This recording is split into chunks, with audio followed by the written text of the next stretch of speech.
کمیر جی آئی مولانا فضل الرحمان نوشہرہ میں جلسے سے خطاب کریں، آپ کو براہ راست یہ چلتے ہیں۔ اس کے صفات کے ساتھ بھی مشخص کیا کس اعتبار سے یہ چیز کارآمد ہے، کس اعتبار سے یہ چیز نقصان دہ ہے، ان کے منافع کو کس طرح حاصل کیا جا سکتا ہے، اکتساب منافع کس طرح کیا جائے گا، اور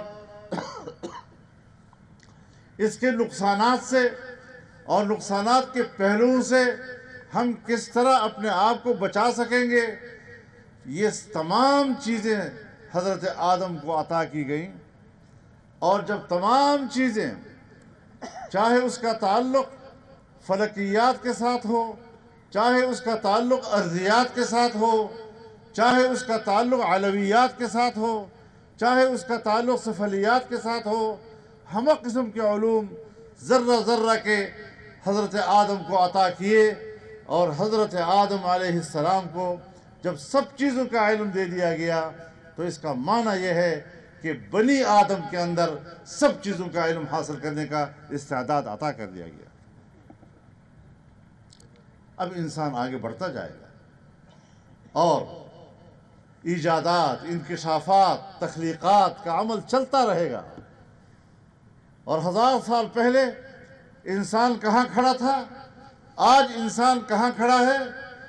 کیا ایک مسلمان، پھر دین اسلام کا عالم، قرآن و حدیث پڑھانے والا، کیا ان جدید علوم، سائنسی علوم، نئے ایجادات، نئی تخلیقات، ان کا انکار کر سکتا ہے؟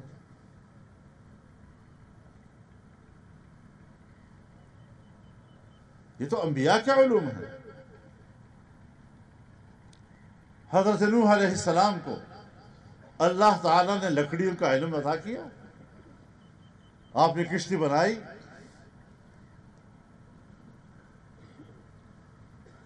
اگر یہ علم آپ کے پاس نہ ہوتا آپ اتنا بڑا جہاز کیسے بناتے؟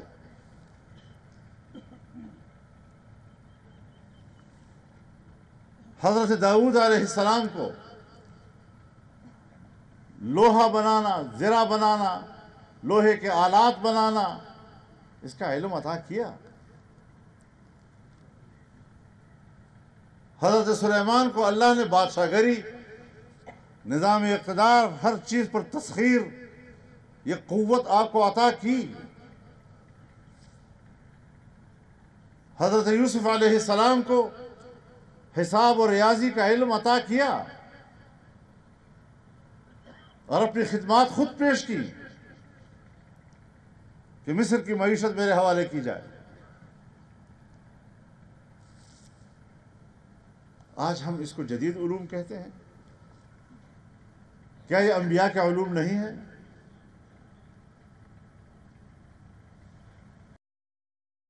میں چیلنج کرتا ہوں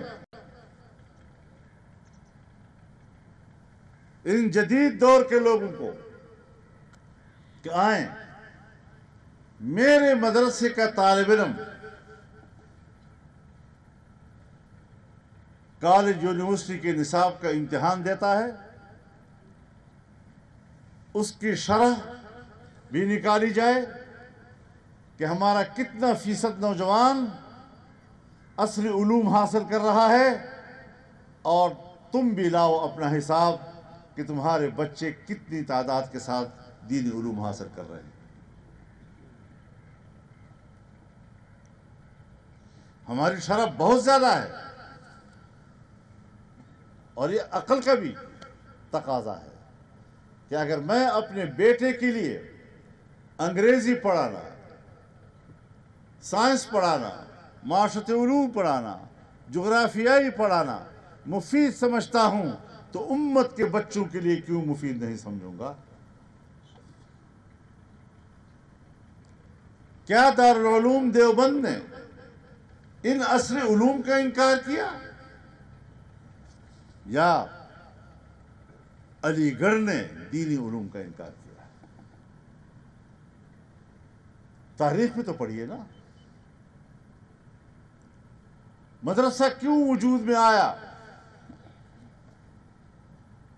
اور جو مدرسہ بر صغیر میں ہے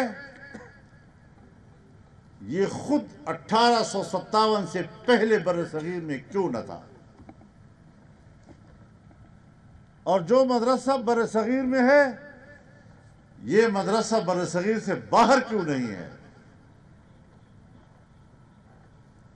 اس پر بھی سوچنا چاہیے۔ اسلام تو ہر جگہ ہے، علماء تو ہر جگہ ہیں۔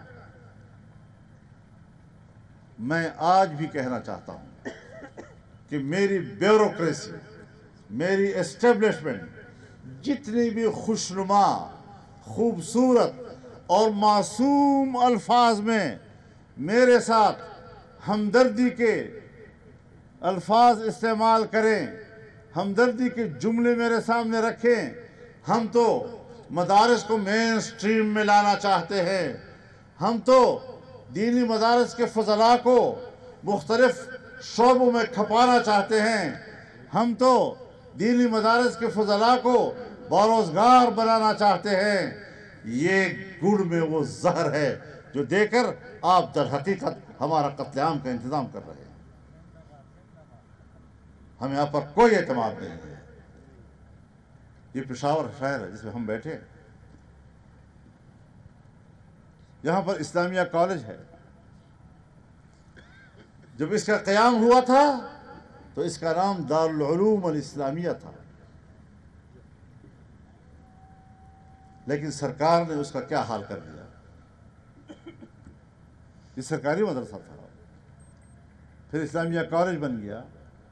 آج دوسرے کالجز اور اس کالج میں کوئی فرق ہے؟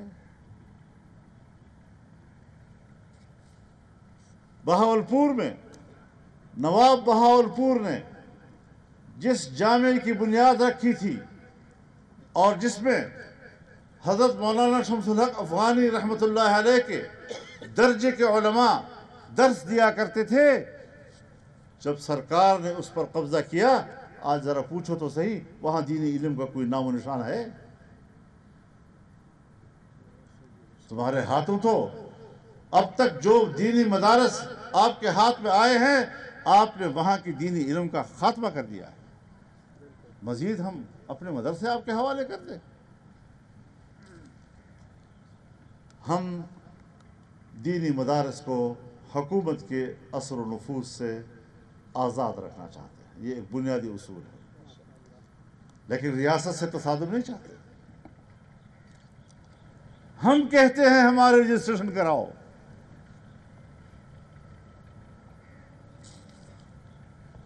اور آپ کہتے ہیں نہیں، ہم آپ کی رجسٹریشن نہیں کریں گے۔ ہم کہتے ہیں ہمارے بینک اکاؤنٹس کھولو، آپ ہمارے بینک اکاؤنٹ بند کرتے ہیں۔ اب آپ مجھے بتائیں کہ جب ادارہ رجسٹرڈ ہوگا وہ ریاست کے لیے مفید ہوگا، یا اگر وہ رجسٹرڈ نہیں ہے تو پھر ریاست کے لیے مفید ہوگا؟ ہم تو مملکت کے نظام میں رہنا چاہتے ہیں۔ بندوق ہے، جب اس کا لائسنس ہوگا تو پھر اس صورت میں اس کے نقصانات کا پہلو بہت مختصر ہو جاتا ہے،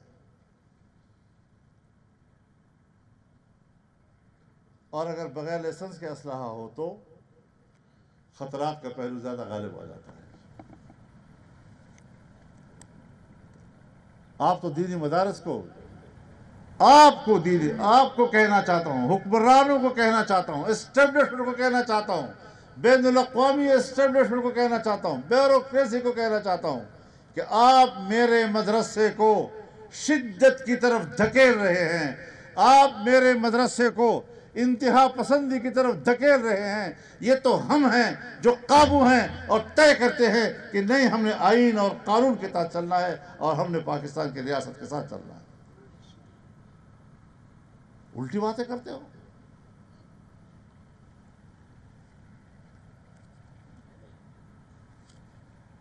الزامات لگاتے ہو، ہمارے خوبصورت چہرے کو آپ بددماغ انداز سے پیش کرتے ہو۔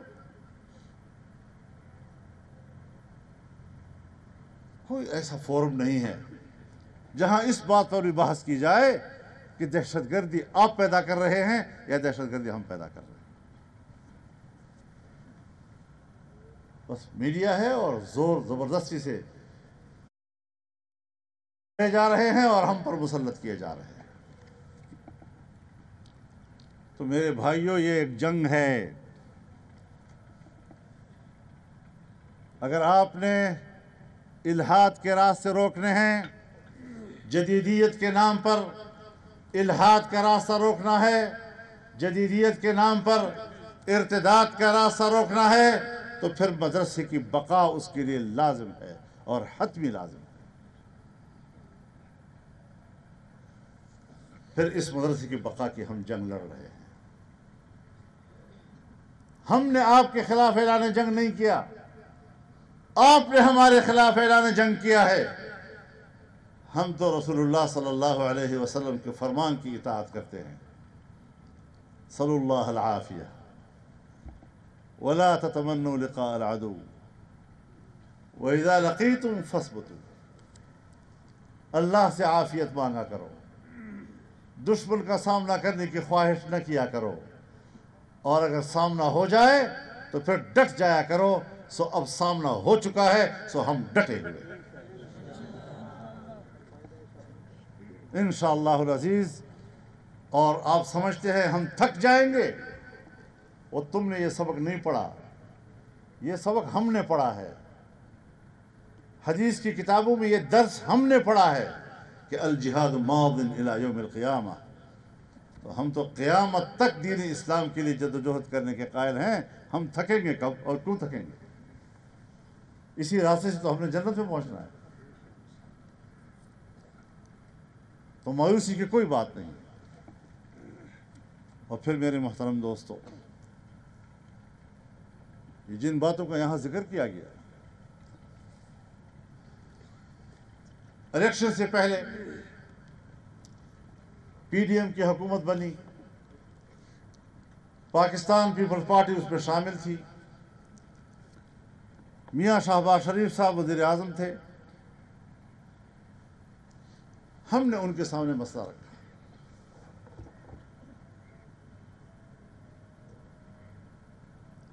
اس پر بات چیت کا آغاز ہوا۔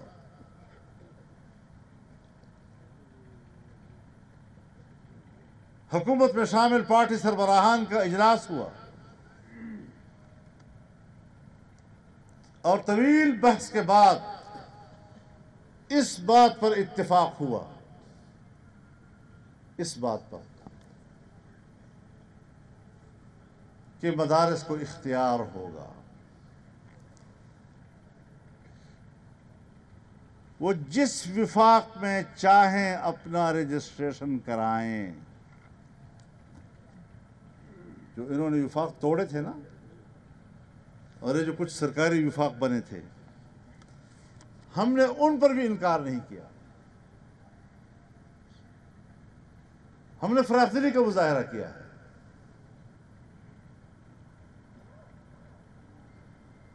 جو مدارس کی وحدت کو پارا پارا کرنے کے ذمہ دار بنے تھے اور کہیں سے فیضیاب ہوئے تھے، ہم نے ان کو بھی قبول کر لیا، اور ہم نے کہا آئیے، وہ جہاں چاہیں کریں۔ پھر ڈرافٹ بنا،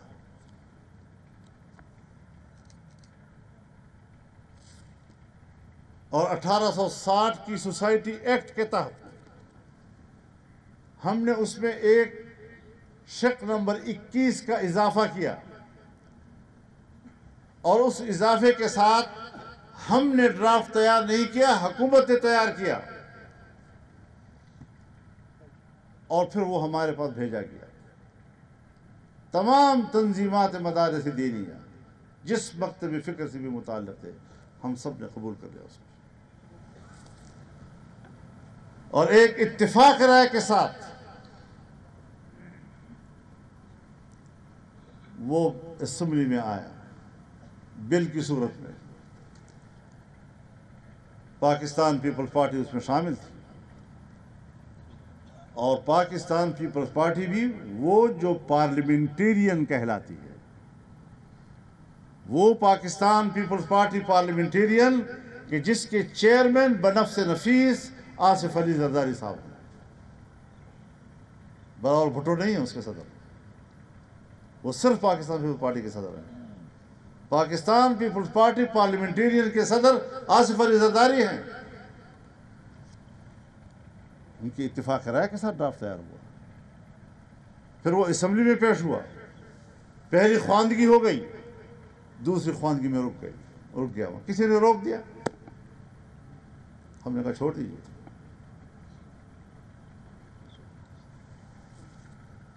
ابھی جب 26ویں ترمیم پر بات ہو رہی تھی تو ہم نے کہا جی وہ ایک ڈرافٹ ہے جس پر اتفاق رائے ہے، ہم بغیر کسی ترمیم کے اس متفقہ ڈرافٹ کی بنیاد پر چاہتے ہیں کہ قانون سازی ہو، اور وہ بل.